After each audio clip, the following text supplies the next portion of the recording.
¿Qué tal, amigos? Espero que todos se encuentren muy bien. Les doy la más cordial bienvenida a este programa de consultorio fiscal. Yo soy Miguel Ángel Martínez Uc y hoy estaremos platicando de un tema que es el panorama económico que se nos puede presentar para el año de 2021 o para este año de 2021.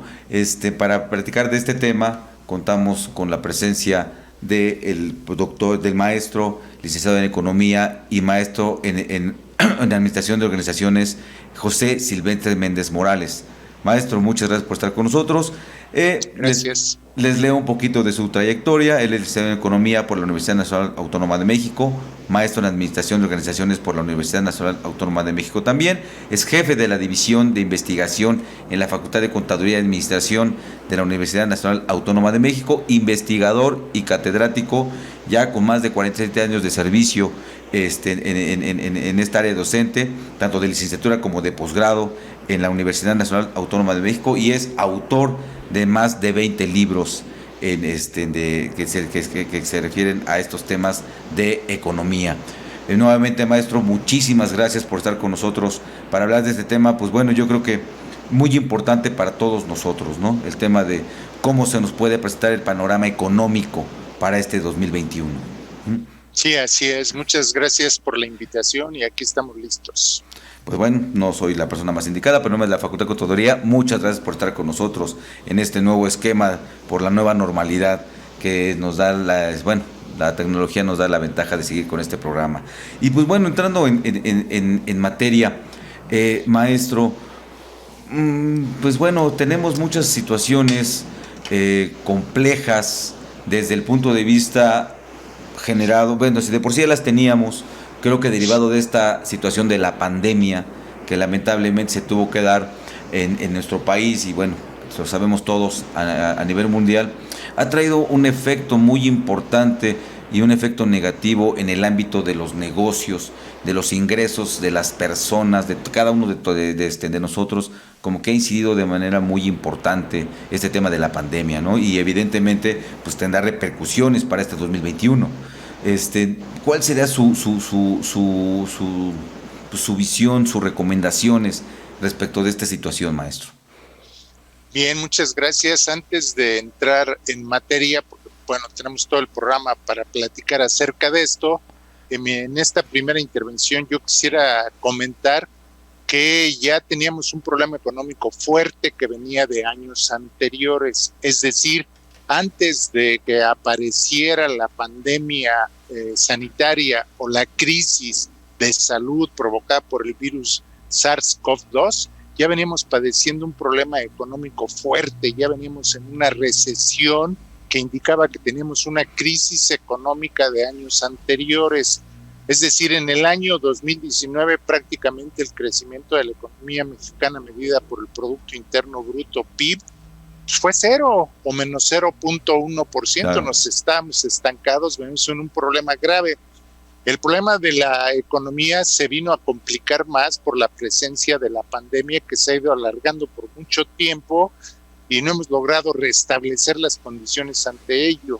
Entonces, al combinarse la crisis económica con la crisis pandémica, hemos padecido fuertemente en este año 2020 muchas situaciones de disminución de actividades económicas que ha provocado lo que tú señalabas, baja de ingresos para los negocios, para las empresas, pero también para la gente, también para los trabajadores, también para los empleados. Mucha gente perdió su trabajo, aumentó el desempleo, la subocupación, y mucha gente ni siquiera pudo regresar a los trabajos informales. Entonces el panorama de 2020 podremos decir que fue catastrófico, porque la situación agravada por las dos situaciones, por supuesto que no podemos dejar de lado la situación pandémica que implica más de 1 millón de infectados, más de 100,000 muertos. Entonces esto es realmente atenta contra la vida, ¿verdad?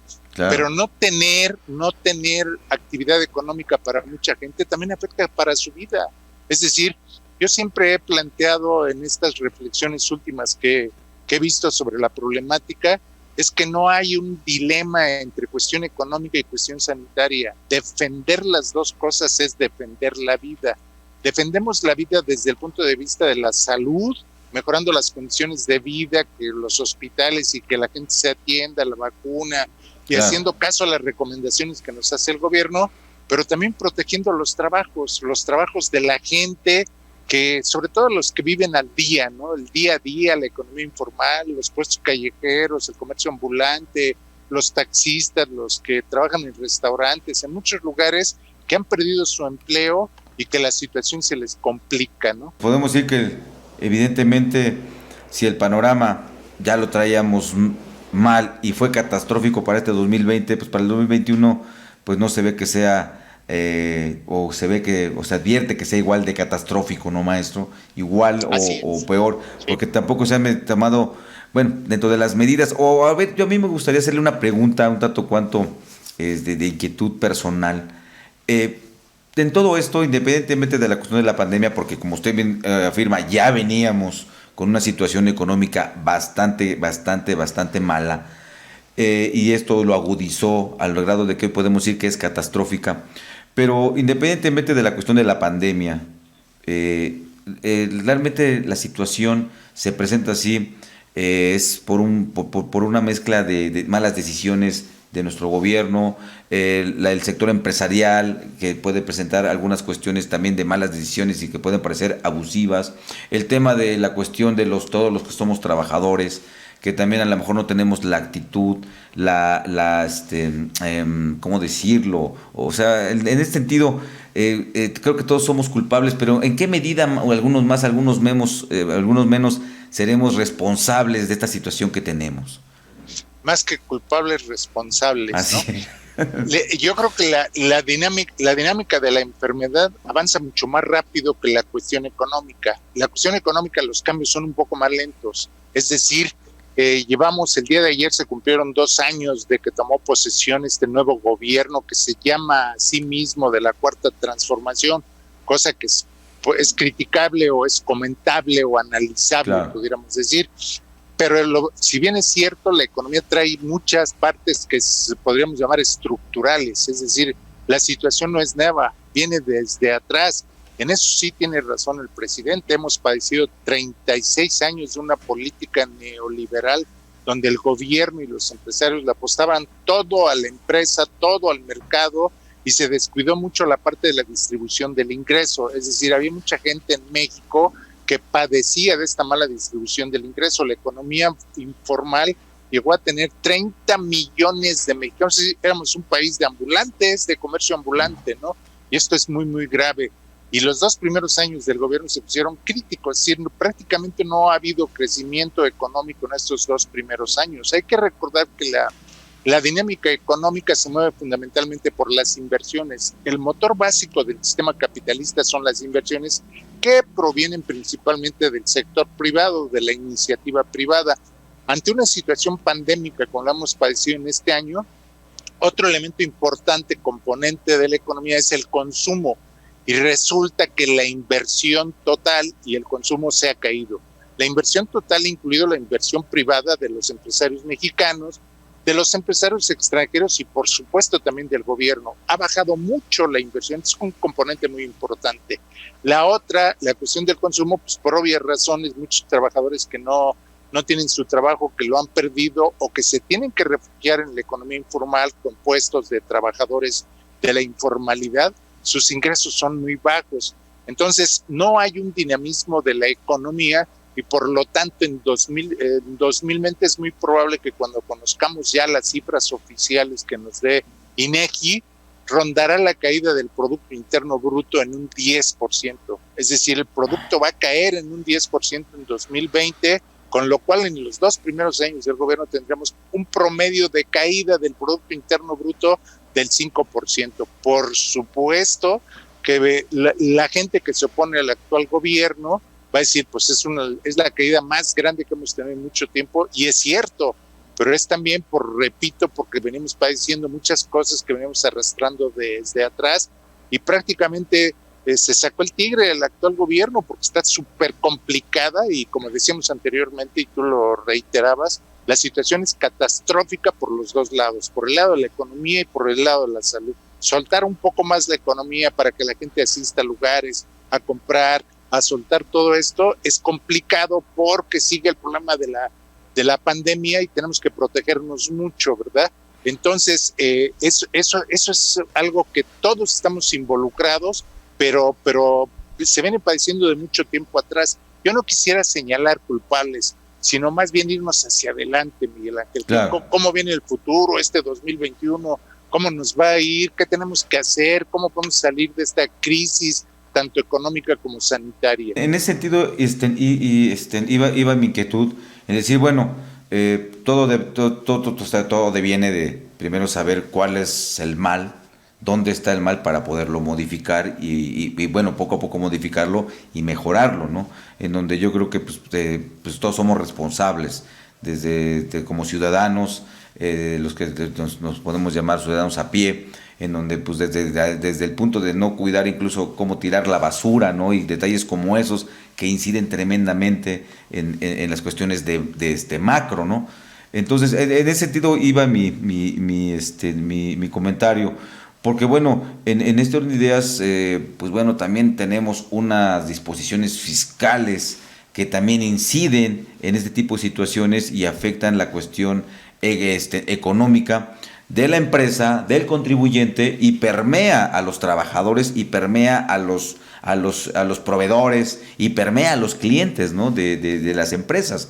También es esa parte como que no ha habido y no se ve que vaya a haber alguna ayuda o esa participación de mejoras hacia futuro que pudiera hacer nuestro gobierno, ¿no? Bueno, no sé cuál sea su opinión en ese sentido, maestro. Sí, yo creo que aquí efectivamente cómo salir del problema, cómo salir del hoyo. Yo creo que aquí hace falta muchísima inversión, como comentaba yo. Yo creo que hace falta mucho planteamiento de hacer reuniones con la iniciativa privada, cosa que se nota en las últimas semanas que apenas empiezan a dar estas reuniones, aunque repito, y no podemos cerrar los ojos ante esta realidad, hay una fuerte oposición del sector privado a las medidas gubernamentales, porque efectivamente, si bien no es completamente una nueva transformación, una cuarta transformación, sí hay cambios muy profundos, ¿no? Entonces yo digo, me pregunto, ¿por qué muchos empresarios sí tienen confianza en el país y por qué otros se oponen? Pondría como ejemplo a los grandes bancos, a las grandes instituciones financieras que cuentan con capital extranjero y con capital nacional. Las grandes empresas transnacionales, ¿por qué no han sacado sus capitales del país? ¿Por qué ellos sí siguen confiando en el país? ¿Y por qué hay un grupo de mexicanos que no confía en el país? ¿Por qué hay otro grupo de mexicanos, y perdón por señalar nombres, pero yo podría señalar aquí al señor Carlos Slim, que siguen invirtiendo y cada vez siguen invirtiendo más porque sí confían en el gobierno mexicano? Ahora hay una nueva manera de gobernar.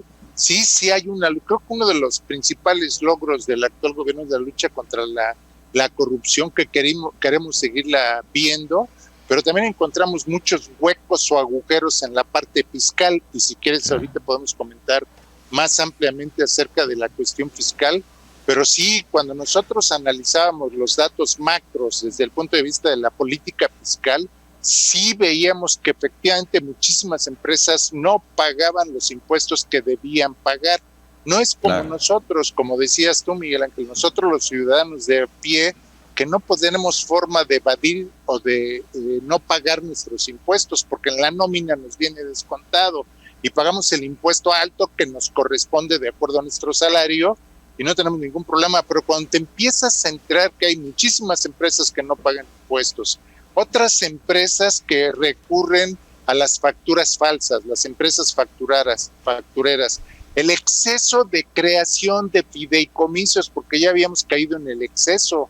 Recuerda que la política fiscal había creado los fideicomisos como excepciones para apoyar ciertas actividades y ciertas personas que se consideran prioritarias para el desarrollo económico del país. Y resulta que ahora todo es fideicomiso. Pues se lastimó la pierna, hay que crearle un fideicomiso. Le pasó esto, pero hay que crear un fideicomiso. Le exageramos, y entonces yo creo que había que revertir todas estas tendencias. Los resultados, Miguel Ángel, no se van a ver a corto plazo, pero creo que vamos poco a poco caminando. Y yo creo que los empresarios mexicanos que se crean nacionalistas realmente y que le apuesten al país, deben seguir incrementando sus inversiones bajo estas reglas de honestidad, de ética, de pagar los impuestos, de hacer, como tú decías, una como un paraguas, ¿no? Que vaya cayendo todo y que permee hasta la parte más baja, trabajadores, empleados, consumidores, etcétera, y todos nos beneficiemos, ¿no? Que haya un diálogo entre gobierno y sector privado para cambiar aquellas cosas que no estén totalmente de acuerdo, y que el gobierno y especialmente el presidente sea más flexible, escucha a sus asesores, escucha a los organismos empresariales y se pongan de acuerdo sobre cuál sería la mejor conducción del país para mejoramiento de todos, no mejoramiento de unos cuantos como Claro. sucedía antes. Claro, y sí, y bueno, se están tomando algunas medidas que podemos decir, por ejemplo, en el ámbito laboral, tan importante el ámbito laboral, que son medidas muy importantes, pero y con muy buena intención, el tema de abatir la situación de la subcontratación o lo que conocemos como el outsourcing, ¿no? En donde se violentan algunos derechos de trabajadores, pero la intención es buena, el tema a veces es la forma, ¿no? La forma en que lo hacen, que permite que también muchos empresarios, muchos contribuyentes, pues vayan al tema de una defensa. Vamos a ir ahorita a una pausa y continuamos con ese tema de cuál es el panorama económico que se nos presentará para este 2021.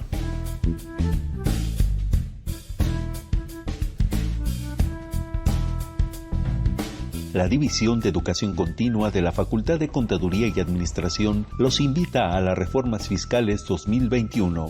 Análisis, aplicación y perspectivas. 2 fechas distintas, los días 8 y 9 de enero o el 22 y 23 del mismo mes. 2 sesiones, viernes de 16 a 21 horas y sábado de 9 a 14 horas. Modalidad a distancia, vía Zoom. Temas, leyes de ingresos, IVA, IEPS, ISR. Código Fiscal de la Federación, contribuciones de la Ciudad de México y del Estado de México. Mayores informes, correo reformasfiscales@dec.fca.unam.mx. Bien, amigos televidentes, gracias por continuar con nosotros en este programa de consultorio fiscal de la Facultad de Contaduría y Administración de la Universidad Nacional Autónoma de México, donde estamos platicando del tema de cuál es el panorama económico para 2021. Contamos con los comentarios del maestro José Silvestre Méndez Morales. Estábamos comentando las cuestiones genéricas, en donde pues todos tenemos que aportar, tenemos que trabajar para poder sacar a nuestro querido país, y sobre todo esos inversionistas o también aquellos que no confían en el país, que ya esto también ya tiene mucho tiempo, ¿no, maestro? Que muchos no confían en nuestro país y se están llevando capitales, ya sean grandes o pequeños, lo están sacando de nuestro país, ¿no?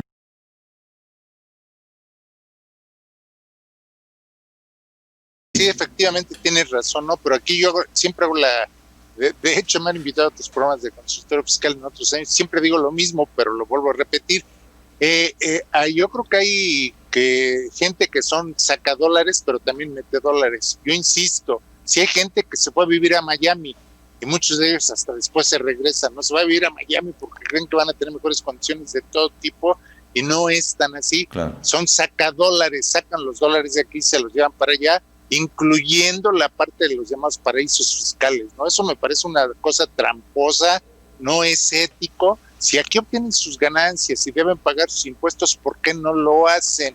¿Por qué prefieren irse a los paraísos fiscales? Pero frente a eso, pues las grandes empresas como las automotrices, las ensambladoras, la industria aeroespacial en Querétaro, los bancos y muchas grandes empresas siguen invirtiendo en nuestro país, sigue creciendo la inversión extranjera, siguen confiando en nuestro país. Entonces habría que balancear eso, porque el problema es ese fundamentalmente, ¿no?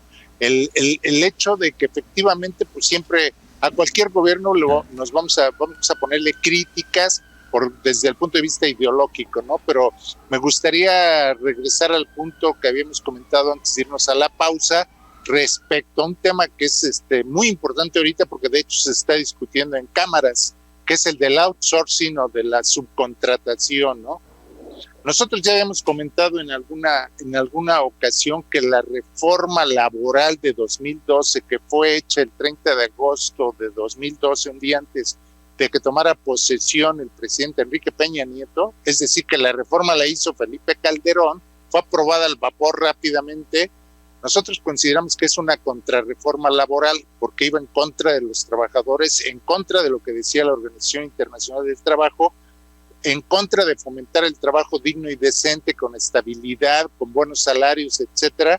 Y era evidente que en un nuevo gobierno que se considera de izquierda y que quiere transformar las condiciones y mejorar las condiciones de vida de los trabajadores, y que iban a estar en contra de algunas figuras que venían en esta famosa reforma de 2012, reforma laboral, como la figura de la subcontratación, que otra vez el problema es que se abusó de esta figura de la subcontratación y del outsourcing, que llevó a condiciones de privilegio para los grandes empleadores, pero sin ninguna contraprestación para los trabajadores. Este es el problema fundamental y habría que defender la parte de redistribuir el ingreso con toda esta gente para que tengan un empleo digno y decente que les permita tener buenas condiciones de vida. Yo creo que todo esto este punto de análisis es muy importante, porque de repente cuando nada más lo vemos de manera individual, el tema de, por ejemplo, estas disposiciones que van enfocadas a ese outsourcing, o mal llamado outsourcing, que es la subcontratación, que de suyo la subcontratación no es una figura mala ni indebida. El tema es cómo la estamos usando y para qué la estamos usando, y en perjuicio de quién. Digo, es una cuestión tremendamente razonable. Yo no puedo pedir un beneficio para perjudicar a otros o buscarme sacar un beneficio de algo para otros. Entonces, la visión de que no nada más sea la cuestión jurídica de la palabra, qué dijeron, qué no dijeron, cómo se puso, hay que ver un poquito más que de cuál es no nada más la finalidad del ámbito legal, sino también el aspecto económico, cómo nos va a perjudicar o cómo nos va a afectar. Bueno, mi particular punto de vista al respecto es que, por ejemplo, este país, y creo que lo sabemos todos, la mayor recaudación se obtiene de los trabajadores. Aún así, es la mayor recaudación que tenemos. Y somos a los que más queremos afectar y los que menos queremos beneficiar. Y peor aún, les coartamos derechos como su seguridad social, que también eso incide. Les coartamos derechos como es el derecho a una vivienda, o al préstamo para mejorar su vivienda, o la adquisición de una vivienda, ¿no? Todo esto son puntos de vista diferentes que yo creo que siempre hay que ser desde un punto de vista ecléctico y tomar la decisión, como bien decía el maestro Silvestre Méndez. Oye, si estoy buscando tener un ingreso, ¿por qué no voy a pagar mis impuestos? ¿O por qué de alguna forma hago el mal uso de figuras jurídicas, como en el caso del fideicomiso, que se ha desvirtuado mucho el uso en el ámbito empresarial? ¿Sí? Hay fideicomisos autorizados por la misma legislación que se pueden usar, pero de repente se hacen algunas desvirtuaciones, por ejemplo, para efectos de mover patrimonios y capitales importantes, que evidentemente lo que se busca es el no gravar el impuesto, ¿no? La contribución. Entonces ahí como que no todo el mundo estamos haciendo nuestro trabajo, no estamos, como decimos coloquialmente, jalando parejo, ¿no? A la vista de un punto de vista netamente económico, ¿no? Netamente el tema es, me voy a juicio y en los juicios lo voy a ganar, que también estoy afectando ahí porque estoy activando todo el aparato judicial para cuestiones netamente personales, ¿no? De beneficios económicos personales, y no pienso en toda la comuna cuando estoy explotando una infraestructura de un país para hacer negocios, ¿no, maestro? Es correcto, sí, mira, yo creo que, como tú bien señalas, estas dos figuras son muy nobles. La subcontratación tiene sus partes muy nobles para beneficio de todos, si se actuara en forma ética, correcta y moral por parte de todos, ¿no? Lo mismo que los fideicomisos, ¿no? Pero se han aprovechado estas figuras para evadir al fisco, por ejemplo, ¿no?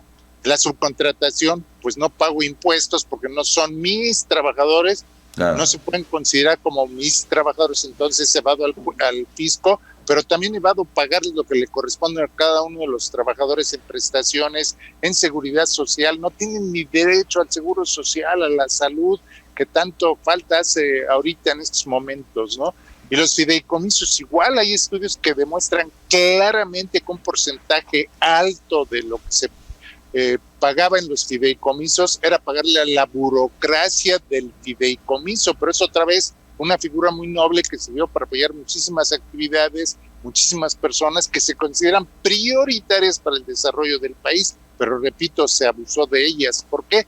Porque no hay esa nobleza en la gente, porque hay ese hecho de la gandalle, de que aquí me aprovecho, de que etcétera, claro. ¿No? O sea, yo creo que hace falta una verdadera renovación moral o ética para que la gente, como tú decías, que si vamos en la carreta, todo el mundo jalamos la carreta, ¿no? Vamos adelante sacando al buey de la barranca, pero para beneficio de absolutamente todos, porque se puede, Miguel Ángel. Repito, la clase empresarial puede vivir mejor, porque estamos en un sistema donde el empresario se la juega, invierte y tiene que obtener ganancias. Claro. Tienen que ser más equitativas con los trabajadores, que mejoren sus condiciones de vida. Es impresionante ver las ganancias de los grandes capitales, como tú decías, y resulta que cuando vas a ver la política fiscal, resulta que el porcentaje mayor de impuestos son los trabajadores, claro, y el capital es una cantidad menor. O sea, eso no puede ser en estas condiciones de atraso y abandono que tiene nuestro país. Tiene que haber tiene que ser el piso más parejo, como dicen algunos, ¿no? Claro.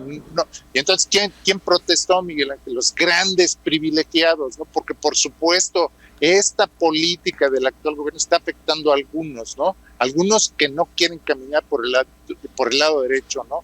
Yo creo que un comportamiento ético es exigible, como tú decías hace rato, a todos nosotros. Si nuestro comportamiento es ético, jalando parejo para sacar al país adelante, pero que nosotros mismos, como personas, como familias, tengamos mejores condiciones de vida, creo que se van a solucionar muchas cosas, ¿no? Claro, y es un punto que incluye aquí el tema de idiosincrasia, ¿no? Que, bueno, en la mesa el hijo escuche que hay que pagar impuestos, que hay que cumplir con las obligaciones, no que pues escucha a ver cómo me zafo, cómo le hago, ya emprendí esto, ya aprendí lo otro. Y eso es lo que muchas veces les enseña, ¿no? Hay algunos sectores que, no todos los extranjeros que también vienen a nuestro país vienen a beneficiar, ¿no? Hay unos sectores que, lo que hacen es perjudicar tanto al fisco como a los trabajadores, como a todo el mundo, y se llevan sus capitales. Entonces, creo que también hay unas disposiciones, las disposiciones que están haciendo, por ejemplo, esta ley de responsabilidad empresarial y todo lo que tiene que ver con la ética empresarial de la persona moral y del empresario. Hay cuestiones importantes en ese sentido. También lo que se llama como las empresas socialmente responsables, que esa es la directriz que se está marcando. Pues también hay que analizarla no nada más desde el punto de vista de que es que ahora se están estableciendo más obligaciones para que incremente la corrupción, ¿no? Y entonces, como no cumplí con este detalle, no cumplí con esta disposición, pues el funcionario me va a pedir un recurso o me van a establecer una multa. Veamos que pues, cuando hay una multa es para fomentar el cumplimiento debido y voluntario de alguna situación, si no, pues para que la multa aparte me la dan a conocer. Entonces es algo que no queremos hacer, ¿no? Y que incide brutalmente, evidentemente, pues, en la economía. Y lo vemos de forma diferente, lo vemos como un ataque, como una cuestión. Es que se está buscando que se cierren los negocios, ¿no? Que ciertamente ahí también viene un sector importante, maestro, el sector de los funcionarios cuando ejercen sus facultades, ¿no? Desde, por ejemplo, y eso lo vemos también en la calle, una señora, un señor, que a veces son de respetable edad, que están ahí, los que conocemos como los franeleros, ¿no? Que están acomodando vehículos y cuidando vehículos, que no les pase nada, no los rayen, incluso los lavan, pero pues a cada cierta hora pasa la patrulla para recibir su diezmo, ¿no? Para recibir su recurso, o todos los que son supervisores o revisores de estas disposiciones de la nueva normalidad, de cuestiones de permisos, toda esa gente que pues también sangra mucho la economía, ¿no? Sangra mucho la economía de esos empresarios pequeñitos, ¿no? Lo sangra muchísimo, porque muchos empresarios grandes dicen, yo dando dinero me tengo los permisos. Pues sí, pero el pequeñito, que todo ese tipo de cuestiones pues se van lesionando y pues no les permite ir para adelante, ¿no? El tema corrupción también es algo muy importante, ¿no? Sí, yo creo que es fundamental, ¿no? Que creo que esto no lo hemos analizado y reflexionado tan a fondo como ahora, ¿no? Debemos hacer que esto de las empresas socialmente responsables no sea una moda, claro, no sea una etiqueta, no sea que me den mi distintivo de empresa socialmente responsable. Yo creo que es un deber ético, ¿no? Yo aquí recurriría a, como decían los aztecas. Los aztecas, en términos de justicia, querría decir, vete derechito, no te desvíes por el mal camino. Yo creo que eso nos ha ido pasando en la práctica, ¿no? Eso de lo que tú decías, ¿no? Porque grupos empresarios de todo tamaño, pequeños, medianos y grandes, se le hizo fácil, ¿no? No, ¿para qué me voy a preocupar de pagar los impuestos, presentarlos bien, si le entro con una con una lana y todo se puede arreglar, ¿no? Yo creo que es un tiempo de enderezar muchas cosas, ¿no?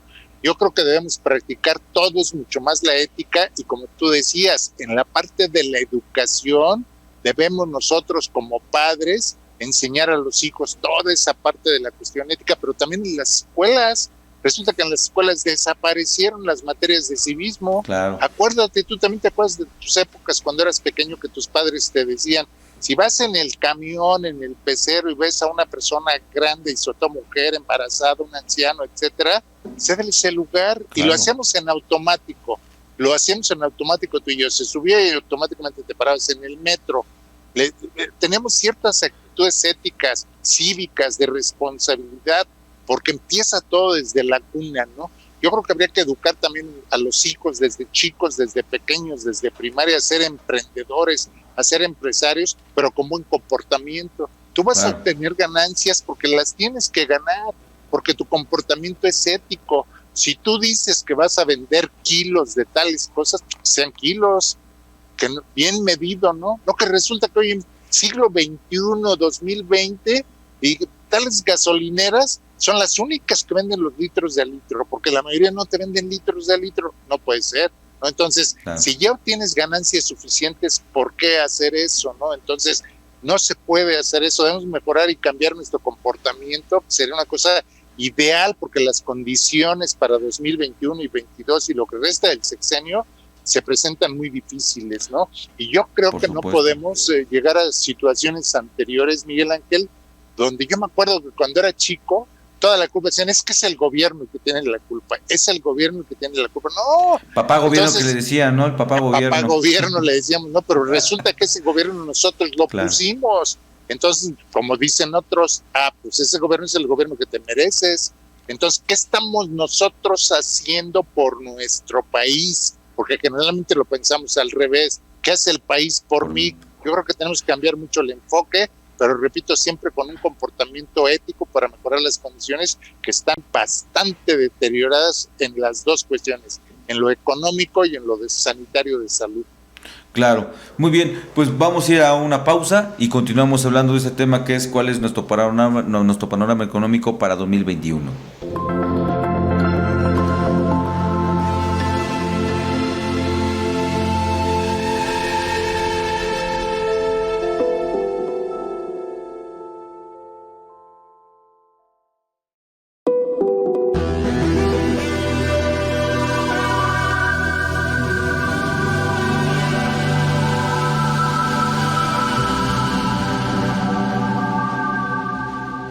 Bien amigos, continuamos aquí con su programa de consultorio fiscal, comentando sobre situaciones del panorama económico para 2021.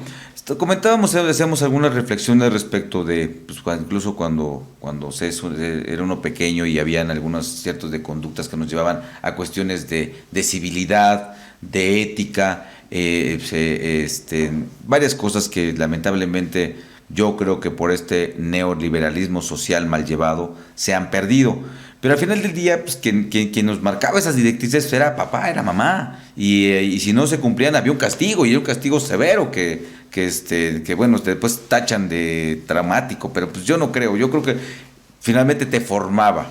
En este orden de ideas, haciendo esta similitud, maestro, en este caso que mencionábamos, ¿no?, que se decía papá gobierno, pero finalmente el gobierno también debe de establecer, habrá algunas directrices claras o precisas en donde sí se vea que haya una implementación de normas, de políticas, de legislaciones que de verdad vayan encaminadas a sacar, a apoyar para que todos los demás podamos, que tengamos por lo menos las reglas y se note quién es el incumplido. ¿Habrán reglas o políticas claras para el crecimiento o para salir de este problema que tenemos actualmente en el ámbito económico? Es un imperativo, debemos hacerlos, es un deber ser. No existen con esa claridad que lo señalas, pero yo creo que el 2021 sí tiene que hacer más compromiso, empezando por el gobierno, porque es el conductor, como tú decías, ¿no? O sea, de ahí surgen las directrices que van permeando hacia abajo, ¿no? Yo pediría de parte del gobierno, sí, reuniones con el sector privado para que se pongan de acuerdo en estas directrices y que no sean impuestas. Eso es muy importante, que todo el mundo estamos de acuerdo porque todo el mundo vamos a mejorar nuestras condiciones. La única manera de salir de la crisis económica, que a su vez apoyará a salir de la crisis sanitaria, que eso está expuesto a las investigaciones farmacéuticas y a la vacuna, y que no sabemos cómo se está comportando el virus, son ponerse de acuerdo con los inversionistas. La única manera de sacar al país adelante desde el punto de vista económico es mejorar las inversiones incrementándolas. ¿Por qué? Porque si bien es cierto, en 2020 se prevé una caída del Producto Interno Bruto de menos 10%, para 2021 habrá un crecimiento del Producto Interno Bruto de apenas entre 3 y 4%. Es decir, si consideramos que el crecimiento económico del próximo año es del 4%, es decir, en los 3 años tenemos en los 3 años del gobierno, si hablamos al término de 2021, en los primeros 3 años del gobierno, hablaríamos de una caída de la producción nacional de menos 3%. Eso significa que estamos hablando ya de la mitad del sexenio, un sexenio perdido en términos económicos.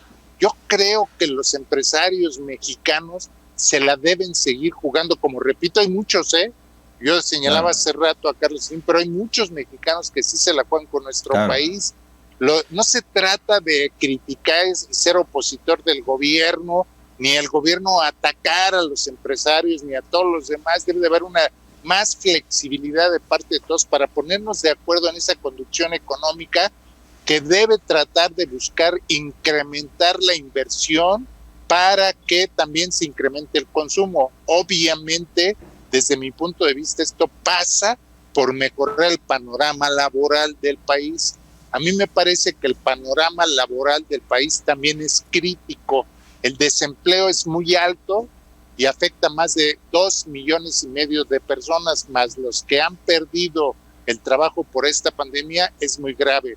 La subocupación, que significa trabajar menos de lo que normalmente trabajamos en una semana, digamos las 40 horas, también afecta a más de 8 millones de mexicanos. Y si llevamos más de 10 millones de mexicanos, si a eso le sumamos los 28 millones de mexicanos que están en la informalidad, porque hasta eso, hace rato yo te comentaba que había 30 millones, un poquito más de 30 millones en la economía informal, pero hasta esos empleos se han perdido por la crisis económica y por la crisis sanitaria, entre las dos, pero se han perdido. Es decir, más de 12,5 millones de mexicanos desocupados que pueden y quieren trabajar, más de 8 millones de mexicanos que podrían trabajar más tiempo, pero que no hay las posibilidades por las condiciones económicas del país, más 30 millones en la economía informal, pues ¿a dónde vamos a parar? Claro. O sea, por eso vamos a esas condiciones. ¿Cómo podemos fomentar el mercado interno y el consumo si no pasa por mejorar las condiciones laborales de los trabajadores? Pero repito, la clave fundamental de todo es la inversión, porque estamos en un sistema capitalista donde si no hay inversiones no hay producción, no hay economía y todo se viene para abajo. Claro, y bueno, y también aquí en este tema de la inversión, que también, por ejemplo, coadyuva a ese crecimiento económico, pues también está la inversión extranjera, ¿no? La inversión extranjera, vamos a llamar la inversión productiva, la que se conoce, la que se dice, donde hay empresas que están invirtiendo, por ejemplo, en el tema de la energía, ¿no? De los nuevos sistemas de energía. En ese ámbito, el país sí se ve todavía prometedor para muchos, ¿no? Todavía le apuestan a que aún con la situación económica que tenemos en este país, quieran venir a invertir. En ese sentido, ¿habrá alguna proyección, maestro, algunos indicadores que nos digan de ese crecimiento en la inversión extranjera? Más bien aquí yo diría que esa es una debilidad del gobierno mexicano.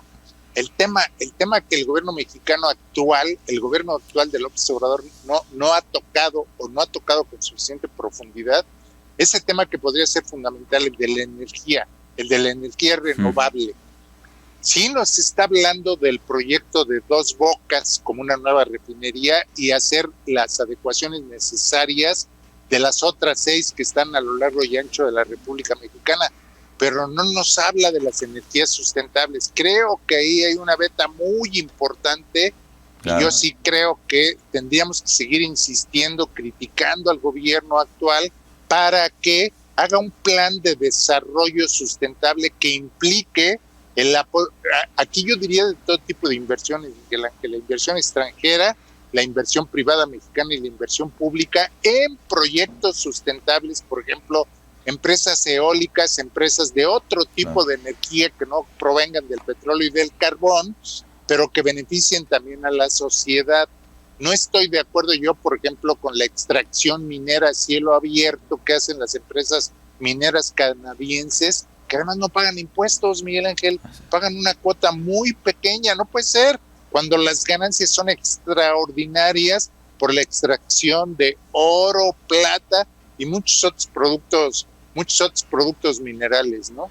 Claro, y bueno, se ha mencionado a lo mejor tras bambalinas, así muy a lo quedito, esas cuestiones de los compromisos, porque bueno, nuestro país desde mucho tiempo tiene deudas con países extranjeros, y eso pues de alguna forma pues como que nos compromete. Somos un país que pertenecemos a bloques económicos donde hay países poderosos económicamente, armamentistamente y políticamente, y ahí estamos nosotros, ¿no? En donde pues no sé si de verdad fuera lo ideal la forma en que nuestro gobierno está explotando el pertenecer a esos bloques, a esos tratados internacionales que firmamos, ¿no?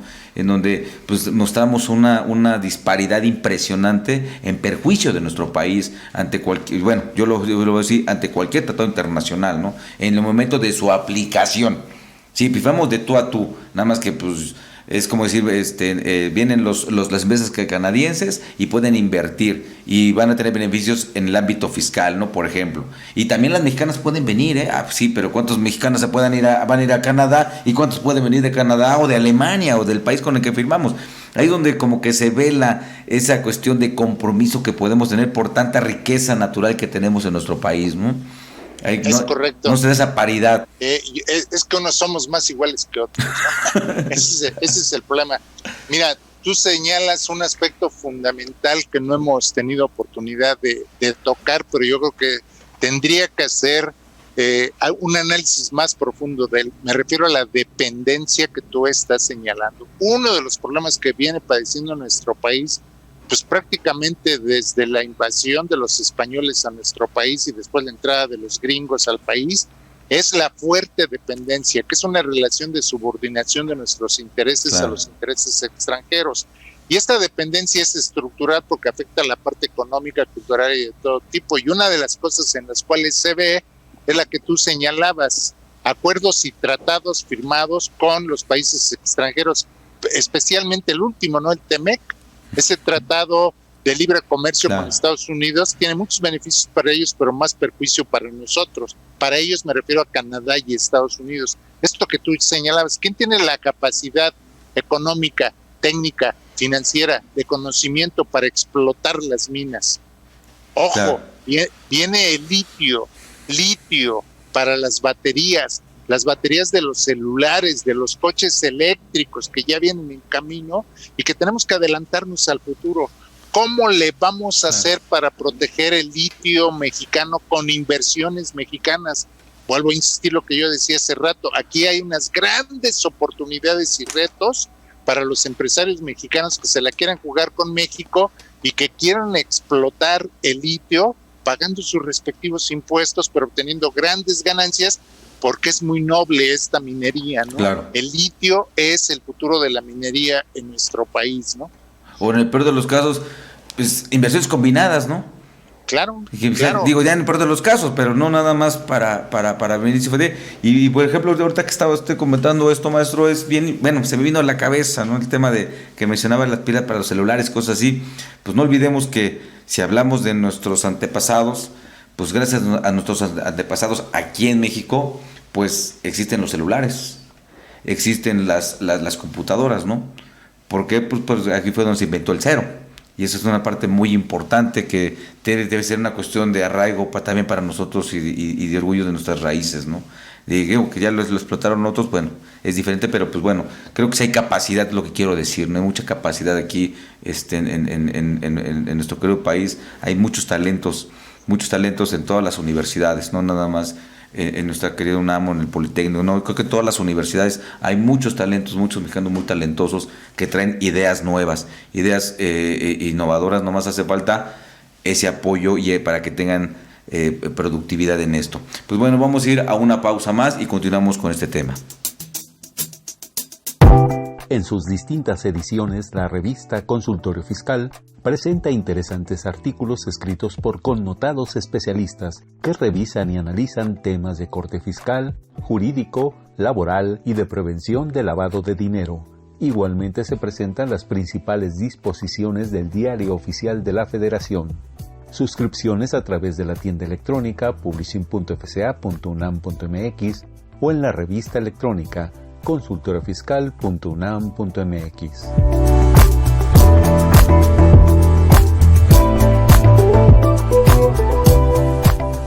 Bien, pues bueno, continuamos con este tema que es cuál es el panorama económico para 2021. Y yo me permitiría, maestro Silvestre, hacer una pregunta, a lo mejor ya, a lo mejor como jefe de familia, ¿no? Una familia en su economía para poder aprovechar al máximo los recursos que yo pudiera tener, independientemente de que también dependo de esa cuestión macroeconómica que se pueda dar en el país, generar esas políticas, de esas decisiones del sector empresarial vinculado con el gobierno y etcétera, y también la afectación extranjera en ese sentido, ¿no? De la cuestión de la macroeconomía a nivel mundial, no nada más de nuestro país.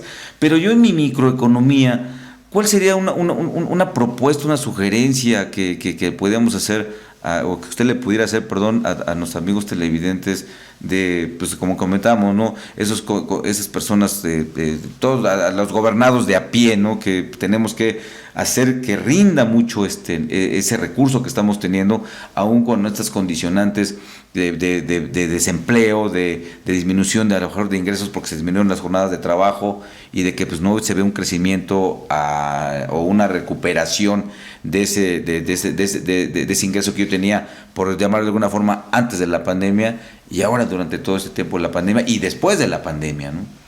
Sí, claro, es un tema muy, muy interesante, ¿no? Yo creo que aquí habría que reflexionar en varias cosas. Lo primero que yo diría es que la economía es una sola. La realidad económica es una sola, pero la podemos revisar o analizar, como lo hemos tratado de hacer en este programa, desde el punto de vista macroeconómico, que sí hay que mejorar muchas variables, claro, como habíamos dicho, la producción, el empleo, la deuda externa, etcétera, ¿no? El consumo general, los impuestos, etcétera, ¿no? Pero desde el punto de vista de la microeconomía, ¿cómo repercute esto en mi bolsillo? ¿Cómo repercute esto en el bolsillo de la gente? ¿Qué hacer? El panorama es crítico. ¿Qué le digo yo al trabajador que se la tiene que jugar día a día porque tiene su puesto ambulante y tiene que ir allá? Bueno, tú lo señalabas muy bien. Durante este tiempo de la pandemia, yo le pediría a todos los vendedores ambulantes que sigan realizando su labor y que nosotros los seguiremos apoyando. O sea, la demás gente tenemos que también que apoyar, ¿no? Lo que se ha dicho, ve a comprar a la tiendita de la esquina, con todas las precauciones, con todas las precauciones, claro, el cubrebocas bien puesto, la sana distancia, pero ve a comprar cosas a la tienda de la esquina, ve a comprarle, si hay puestos ambulantes de frutas, verduras, etcétera, pero yo al vendedor ambulante le pido que tenga su cubrebocas, que también maneje la sana distancia, que no le venda a una persona que no lleve su cubrebocas. O sea, todos debemos cuidarnos para todos. A la gente le digo que cuide sus ingresos, pero que también se solidarice con los demás. Como decíamos hace rato, si tenemos que proteger, porque es una realidad que no la podemos evadir y que no la podemos cerrar los ojos. Esas personas grandes, ya adultas, que están de franeleros, que están de viene, si tú tienes que ir a un lugar donde te encuentras con ellos y les dabas 10 pesos y tienes la capacidad ahora dale el doble, dale 20, vas a fomentar el consumo, vas a hacer que tenga un efecto multiplicador en la economía. A la gente que tiene bajos recursos o ingresos restringidos, cuiden su dinero, cuiden su ingreso, no gasten en cualquier cosa. Yo no les voy a decir una utopía, ahorren, porque sería mentir, claro, porque viven al día, pero sí les digo, cuídenlo, bájenle al consumo de los refrescos y tomen agua, bájenle al consumo de la cerveza. Me tiene que alcanzar para la chela, me tiene que alcanzar para los cigarros, me tiene que alcanzar para esto. Cuiden sus ingresos, cuiden a la familia, cuidemos todo esto, porque esa es una forma de mejora. Están las condiciones muy, muy complicadas y 2021 no viene fácil, porque repito, no sabemos cuándo se vaya a acabar la pandemia. Ojalá tuviéramos una bolita de cristal y dijéramos, para mayo ya volvemos otra vez a la normalidad, porque la verdad es que no estamos en una normalidad, claro. Estamos en una anormalidad. No es común. A mí me gustaría estar contigo, digo, sí te veo perfectamente, pero claro, me gustaría estar platicando como sería en realidad un programa en vivo o grabado, pero que estemos juntos viendo este tipo de cuestiones, ¿no? Ahora lo vemos, ¿por qué? Pues nos tenemos que acostumbrar a eso, pero para toda la vida no. Hay que recordar que los mexicanos somos muy apapachadores, los latinos, ¿no? Nos gusta la cercanía y todo eso nos falta, ¿no? Nos falta eso de que tenemos que seguirlo haciendo, ¿no? Entonces, a la gente que tiene bajos ingresos, les digo, cuiden sus ingresos. Si tienen necesidad de trabajar, sigan trabajando, pero tomen todas las precauciones, cuídense mucho, porque la vida continúa. Y repito, cuidar la vida es cuidar nuestro trabajo, pero también cuidar nuestra salud. Y no seamos egoístas, cuidemos nuestra salud y la salud de los demás con estas medidas que ahora sí el gobierno nos ha dicho que tomemos, ¿no? Claro. Yo abonaría un comentario más, que incluso los que no creen en todo esto, que también es muy respetable, puede que lo aceptemos, no lo aceptemos, pero es respetable la opinión, pero también pues cuiden a los demás, a los que sí creemos, todo eso también aportemos en ese punto, ¿no? Y también a todos nuestros amigos ambulantes, estoy totalmente de acuerdo. Yo siempre he promovido el tema de no comprar en esas franquicias, ¿no? Y hay tantos negocios de conciudadanos que igual nos venden hamburguesas, nos venden alas, nos venden pizzas, muchas cosas, ¿no? Bueno, en fin, buscar en la medida de lo posible no consumir en esas grandes cadenas extranjeras. Hay muchos conciudadanos que tienen eso, y en nuestros amigos ambulantes igual, pero que no dejen la basura ahí tirada, que no la dejen ahí aventada, que nuestros microbuseros no avienten sus botellas con orines incluso allá afuera, ¿no? Que todo ese tipo de cuestiones ayuda, porque pues con eso todo ese tipo de cuestiones se tapan los caños y hay que invertir más dinero en andar desasolvando, o vienen las inundaciones y vienen mayores repercusiones, mayores gastos, porque se inundan las casas con aguas sucias, y pues bueno, eso no ayuda también a las cuestiones económicas, aunque pareciera que no, pues yo creo que también incide ese tipo de conductas, ¿no? De este tipo de civilidad. En muchos países donde vemos o que decimos que son mejores, ¿no? De primer mundo, yo digo que son diferentes, ni mejores ni peores, simplemente son diferentes, pero veamos por qué han llegado. Hay mucha civilidad, y no olviden que también el derecho nos da civilidad, ¿no? También conozcamos que todos tenemos derechos, todos también tenemos obligaciones. Es lo que yo abonaría al comentario del maestro José Méndez. Y pues bueno, alguna otra recomendación o alguna consideración que nos quiera decir, maestro, respecto a este panorama que viene en el 2021. Sí, claro que sí. Mira, yo creo que las condiciones para el próximo año, que será el tercero de este gobierno, vienen muy difíciles, son muy críticas, tanto en el aspecto de la macroeconomía, de las grandes variables, como dijimos, como en el aspecto de la microeconomía, tanto el empresario, porque la microeconomía tiene que ver con el empresario y tiene que ver con el consumidor. Es muy, muy complicado, pero también debemos vigilar, cuidar, y eso sí le exigimos al gobierno, que vigile las relaciones económicas con el exterior. Esto que tú señalabas, bueno, sí, tenemos los tratados, pero también ¿quién está sufriendo? El turismo está llegando poco turismo, no hay entrada de divisas. Tenemos que cuidar a los mexicanos que están en el extranjero. Volvemos a romper el récord en octubre con más de 33 mil millones de dólares en divisas. O sea, eso está ayudando muchísimo a la economía mexicana.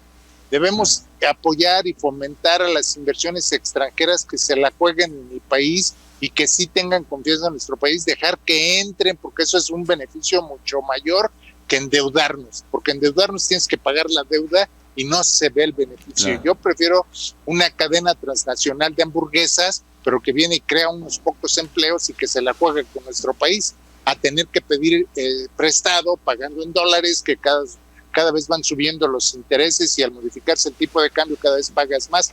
Entonces debemos cuidar ese tipo de cosas, ¿no? Yo creo que la situación viene muy, muy complicada, pero no soy pesimista, Miguel Ángel, soy realista, confío en los mexicanos, confío en los inversionistas mexicanos y yo les diría, para todos nosotros debemos ver la oportunidad como retos y oportunidades. Como nos enseñan en la Facultad de Contaduría y Administración, no veamos como problemas, veámoslos como retos y oportunidades de mejorar.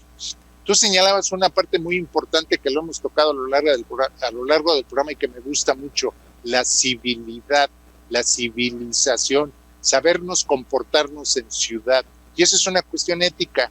Tengo que portarme bien porque lo tengo que hacer, no porque va a haber premios y castigos, sino que porque las consecuencias van a ser benéficas para mí como para todos. Tenemos que enseñarlo mucho esto. La educación tiene que mejorar, pero muchísimo.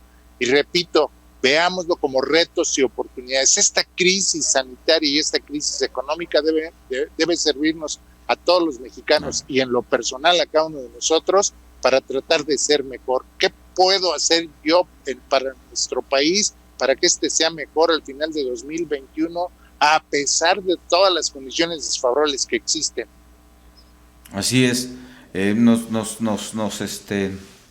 Nos aplaudimos o vemos mucho, ¿no?, en esas películas donde todo es complicado y sale todo adelante, ¿no? Y aplaudimos a héroes que no son de nuestro país, cuando tenemos muchos héroes muy importantes en nuestro país que también nos pueden dar muchos ejemplos, ¿no?, para dirigir una conducta.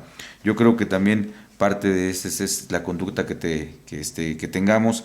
Y pues bueno, como siempre, pues bueno, el tiempo siempre nos apremia. Agradezco mucho al maestro José Silvestre Méndez, que bueno, para el comentario, es un honor para mí, un gusto, un placer, porque bueno, en la facultad fue uno de mis maestros importantes que me llevaron a mi formación profesional, y cosa que agradezco, y un placer haber estado con ustedes, amigos televidentes, con usted, amigo maestro José Silvestre Méndez. Muchas gracias. ¿Algún comentario final? Sí, cómo no. Sigamos cuidándonos y apoyemos a la economía, repito, desde todas las formas posibles de lo que esté a nuestro alcance, ¿no? Fomentemos el consumo, apoyemos a los más débiles, a los que están peor que nosotros, ¿no? Porque de alguna manera hablamos de privilegios y unos somos más privilegiados que otros, ¿no? Te agradezco mucho, muchas gracias por la invitación y esperamos que las condiciones mejoren para bien de todos los mexicanos. Claro. Igualmente, maestro, muchísimas gracias a usted por sus valiosos comentarios, y bueno, a todos también gracias, y esperemos que pues bueno, cambiemos algunas conductas poco a poco, pero para adelante. Muchísimas gracias. Soy Miguel Ángel Martínez Uc, me despido de ustedes, que tengan ustedes un excelente día. Hasta la próxima.